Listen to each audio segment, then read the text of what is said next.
क्या आजाद भारत आजाद नागरिक के साथ यही बड़े छोटे नेताओं का कर्तव्य लूटा, गजनबी ने लूटा, मुगल सल्तनत ने लूटा, अंग्रेजों ने लूटा, पैसा लूटा सहारा। हम जानते हैं, हम भी पहले रखी बात है कि गरीबों का ठेला वाला, झुग्गी वाला, मूंगफली बेचने वाला, भूजा बेचने वाला, ये फल बेचने वाला, खुद उस लाइन से मैं गुजरी हूँ। जमा करते थे 20-20 रुपया की, फिर पता नहीं एजेंटवा क्या कहता था कि 6 महीना में दुकातना हो जाएगी। गरीबी है, आप यहाँ के बुनियादी हैं तो आप पे जनता भरोसा करती थी, अच्छा कनेक्शन होता था। अपना विदेश में नागरिकता ले लिया, पहले नागरिक के माननीय अमित शाह जी ने ऐलान किया, कहाँ आया वो खाता ही मेरा। जिससे पूछिए, जिस पे गुजरा है उससे पूछिए, घिसिट घिसिट के फर्जी लिखते हैं उससे पूछिए कि क्या के बाद देश आजाद हुआ।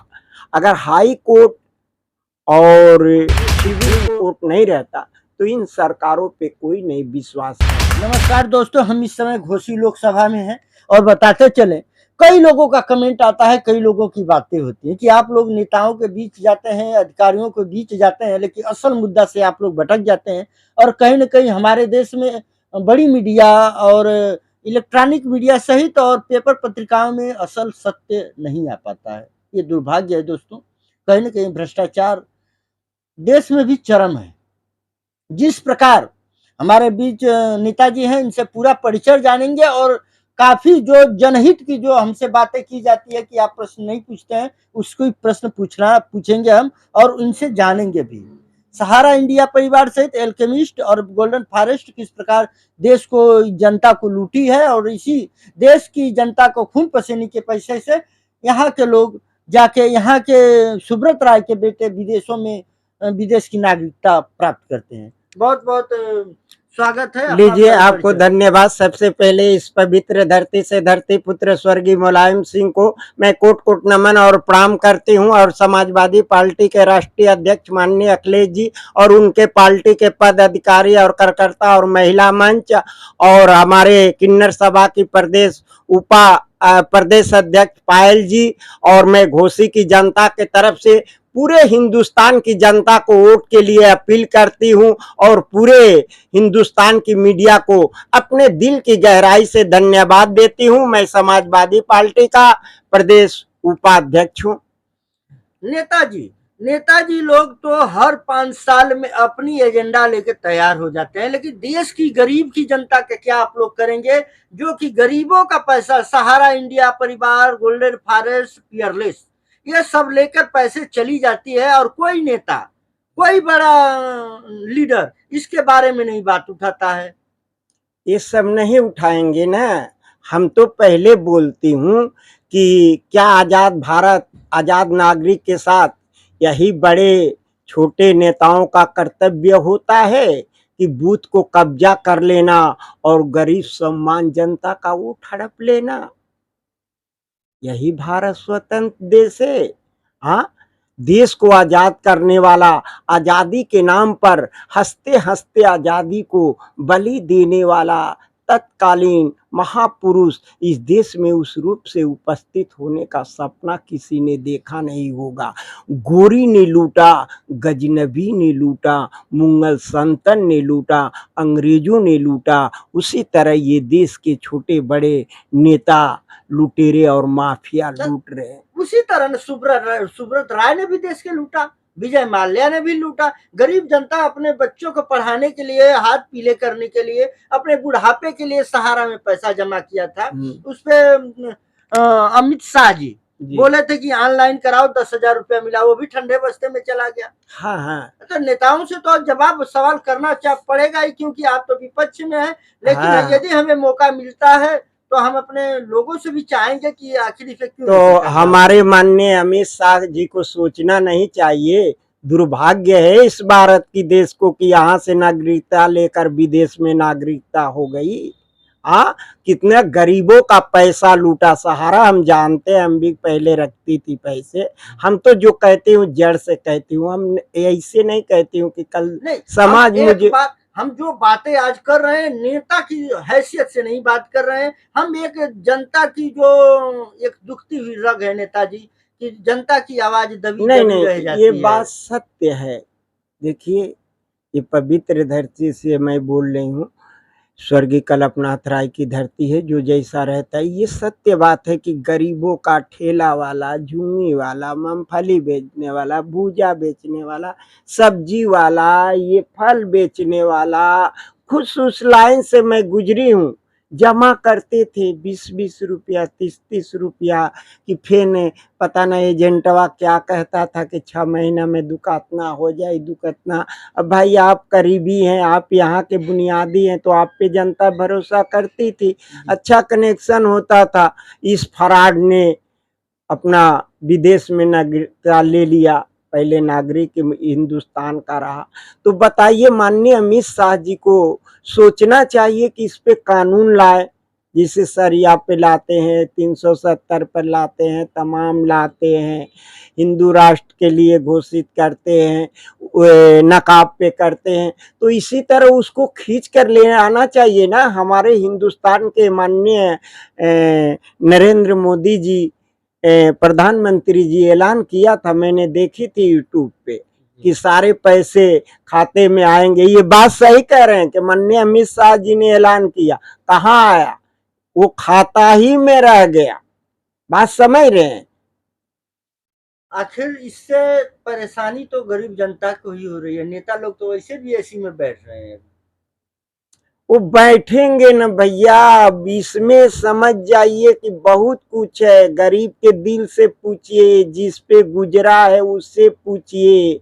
आज एमपी एमएलए नेताओं जेल चले जा रहे हैं, आईएएस पीसीएस पर डंडा चल रहा है, केजरीवाल जेल चले जाते हैं तो इन लोग की दुनिया याद आती है। और जिस गरीब पे ही घिसिट घिसिट के फर्जी लिखते हैं, उससे पूछिए कि क्या गुजर रहा होगा। हाँ, बताइए, कितनी दुखदाई की बात है। हाँ, बताइए, ऐसे बाप माँ पढ़ाता है आईएएस पीसीएस कितने। अब बताओ, पद लेके तुम इस तरह कर रहे हो। हाँ, क्या माननीय योगी आदित्यनाथ जी के सरकार में नहीं घुस चलता? चलता है। नहीं, ये चलता है, लेकिन भ्रष्टाचार समाप्त नहीं हो रहा है किसी की सरकार। कैसे हो गया? जब एड़ी से चोटी में उसी में लिफ्ट रहेंगे तो कैसे चलेगा? आज अभी देखिए, माननीय योगी आदित्यनाथ जी कहते हैं, हमारे इतने उत्तर प्रदेश के मुख्यमंत्री, कि भैया राजस्व विभाग हो या पुलिस विभाग हो, कहते हैं कि तुम कुर्सी पाए हो बैठने के लिए नहीं, इंसाफ करने के लिए। हाय हाय हाय हाय हाय लेने के लिए नहीं बैठे हो। हाँ, बात समझ रहे हैं? माननीय योगी आदित्य, आज चलिए देखिए, राजस्व विभाग हो, आपको तहरीर कुछ और दिया जा रहा है, तो वो बेचारा तहरीर कुछ और लिख रहा है। बात समझिएगा, एक जांच चल रही है, बहुत बढ़िया जांच, भारी जांच है। बात समझ रहे हैं? तीनों पैसा लेकर तीनों 3 रंग के लिख दिए हैं। बात समझ रहे हैं? तो भाई कानून तो काम करेगा। हम सीधी बात जानते हैं, 1947 के बाद देश आजाद हुआ। अगर हाई कोर्ट और सिविल कोर्ट और माननीय सुप्रीम कोर्ट नहीं रहता, तो इन सरकारों पे कोई नहीं विश्वास करता। बात समझ रहे हैं? वो पुलिस विभाग हो या राजस्व विभाग हो, वो हमारे पास रिकॉर्ड है। हम जो रखते वो रिकॉर्ड मेरे पास है। कभी भी फल मंडी के लिए ले लीजिए, कैसे तोड़ा गया, आपने तो ये रहा, आपकी दुकान रही, मैं बुढ़ापे के लिए 20 साल, वो ज्ञान प्रकाश त्रिपाठी डीएम ने उस दुकान को नीलम सराफा के कहने पे तोड़ दिया। बताइए, तो मैं कहाँ जाऊंगी? जिस तरह उसने लेकर सहारा का पैसा लेकर भाग गया, ये भी ज्ञान प्रकाश त्रिपाठी लेकर भाग गया। उसकी जांच चल रही है, बेचारा जेल चला गया, कहने में भी शर्म आती है। इसीलिए पहले नेताजी, हम आपसे बात किए, इसके लिए बहुत बहुत शुभकामना। कहीं न कहीं नेता लोग तो जेल चले जाते हैं, लेकिन देश का पैसा, गरीबों का पैसा किस प्रकार कंपनियां लूट ले जाती हैं, ये देश का दुर्भाग्य है। देखिए, इसका जवाब देना पड़ेगा हमारे हिंदुस्तान के प्रधानमंत्री माननीय नरेंद्र मोदी जी को, और हिंदुस्तान के गृह मंत्री माननीय अमित शाह जी को और इतने बड़े उत्तर प्रदेश के माननीय योगी आदित्यनाथ जी को कि जब पूर्ण बहुमत से सरकार है केंद्र और राज्य में, तो जवाब इन्हीं तीनों लोग पे आता है हमारे समझ से। या माननीय राजनाथ सिंह जी हो, रक्षा मंत्री, बात समझ रहे, जो सच्चाई है इस देश में। अब देखिए सच्चाई तो ये भी है कि धरती पे कुछ और है, विद्वानों साहित्यकारों ने और टीचरों ने कुछ और पढ़ा दिया, बस समझिएगा। तब भी नहीं ये अयोध्या, काशी, ज्ञान वापी, मथुरा, तमाम ये आ रहा है। इन विद्वानों को, इन साहित्यकारों को, इन लेखकों को एक लाइन लिख देना चाहिए ना। बात समझ रहे हैं, हम इस दुनिया में थोड़े अमर होने आए हूं, अब कोई थोड़े आया है, मगर जो सच्चाई है वो तो रख दूंगी ना कि आपके हिंदुस्तान में कभी भी चैनल में सेफ रहेगा। अगर कहीं त्रुटि आती है, जिसने ओम प्रकाश ने जिस तरह का गंदी लैंग्वेज बोल रहा है, अब बुलवा रहा है, अब बताइए हमारे माननीय अखिलेश जी को अंडा बेचवा रहा है। आप लोग कह रहे हैं कि डॉक्टर है, डिग्री डॉक्टर बना है अंडा बेचवाने के लिए। जिनके पिताजी 4 बार मुख्यमंत्री रहे हैं और उनके पुत्र भी रहे हैं माननीय अखिलेश जी, उनको ये कह रहा है अरविंद राजभर की अंडा बेचवा देंगे। इसका पिताजी कह रहा है ये कि लोग तो अपने ही विवादित बयान देते रहते हैं, लेकिन असल मुद्दा में जो हमारी ये सब शुरू से नेताओं भटकाते आए हैं, बात समझ रहे हैं। भारत स्वतंत्र देश है, भारत सोने का चिड़िया का उपमा दिया गया है। सोने की चिड़िया तो दिया गया है उपमा, लेकिन सोने की चिड़िया के पंख तोड़ तोड़ कर लोग विदेश भाग जा रहे हैं, इसके लिए क्या कहें? तो वही ना, ये 3 लोग जिम्मेदार हैं। पावर होता है, बात समझ रहे हैं, पावर है हमारे हिंदुस्तान के प्रधानमंत्री माननीय नरेंद्र मोदी जी को और माननीय अमित शाह जी को और माननीय राजनाथ सिंह जी को, और पावर है हमारे उत्तर प्रदेश के माननीय योगी आदित्यनाथ जी का। तो हम चाहेंगे कि सभी नेता, चाहे योगी आदित्यनाथ जी हों, प्रधानमंत्री जी हों या कोई भी वरिष्ठ अधिकारी हो, आज हम ये बातें इस चुनाव के माध्यम से और चुनावी चर्चा में कहने का मुख्य कारण यही रहा कि जो जनता का मेन मुद्दा है उस पर लोगों को भटकाया जा रहा है। आज सहारा इंडिया परिवार हो, एल्केमिस्ट हो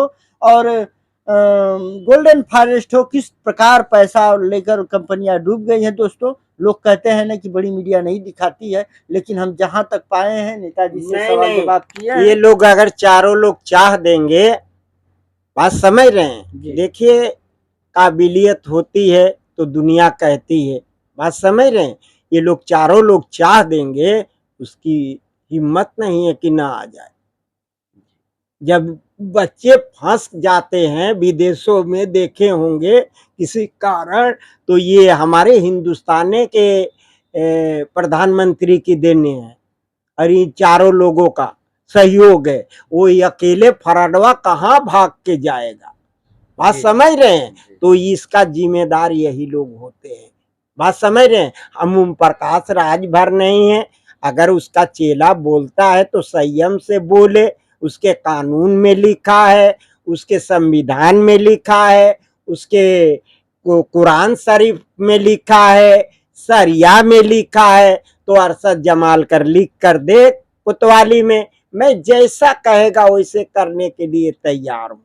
जबकि मैं 2001 में एमएलए का चुनाव निर्दल लड़ी हूं और 2004 में भूतपूर्व प्रधानमंत्री स्वर्गीय चंद्रशेखर के खिलाफ चुनाव निर्दल लड़ी हूं और 2023 में नगर पालिका का चुनाव लड़ी थी निर्दल। जो देखे होंगे माननीय तीनों बार चुनाव आयोग ने मेरा सत्कार किया है। अब ये कुछ भी बुलवाता रहता है, हमला कराता रहता है। बालकृष्ण चौहान का एक बार पार्लियामेंट का चुनाव जीत कर गए थे, विरोध हो रहा है। रविदास की मूर्ति को कोतवाली में रख दिए हैं, काफी विरोध हो रहा है। 1.5 करोड़ में लेकर आए हैं। अरशद जमाल तुम आओ, 2 करोड़ दे के बीएसपी में तुरंत टिकट मिलेगा। मेरा ये दावा है, मैं 20 साल रही हूँ। तुम्हें मालूम नहीं है कि जय भीम नारा है कि जय भीम नाम है। ये क्योंकि पहले तू सपा में रहता था। और ये भी नहीं तुम्हें मालूम होगा कि डॉक्टर भीमराव अंबेडकर का आश्चर्य विद्वानों में एक आश्चर्य विद्वान थे। तुम आ जाते तो मैं सब कुंडली तुमको संविधान के बता देती हूँ। कहना है कि जय भारत निरंतर बलिदान एवं संघर्षों का पवित्र मंदिर है, तो जय भीम भी भारतीय गौरव एवं सम्मान की उज्जवल तस्वीर है। डॉक्टर भीमराव अंबेडकर धरती माँ से बढ़कर कोई विद्वान नेता पैदा नहीं हुआ था अरशद जमाल, यही पैदा हुए थे। दोस्तों, हम यहाँ पे बातें किए हैं और पूरी आपको बातें बताए हैं। आप अपने सुझाव और कमेंट दीजिएगा। बहुत बहुत धन्यवाद। नमस्कार।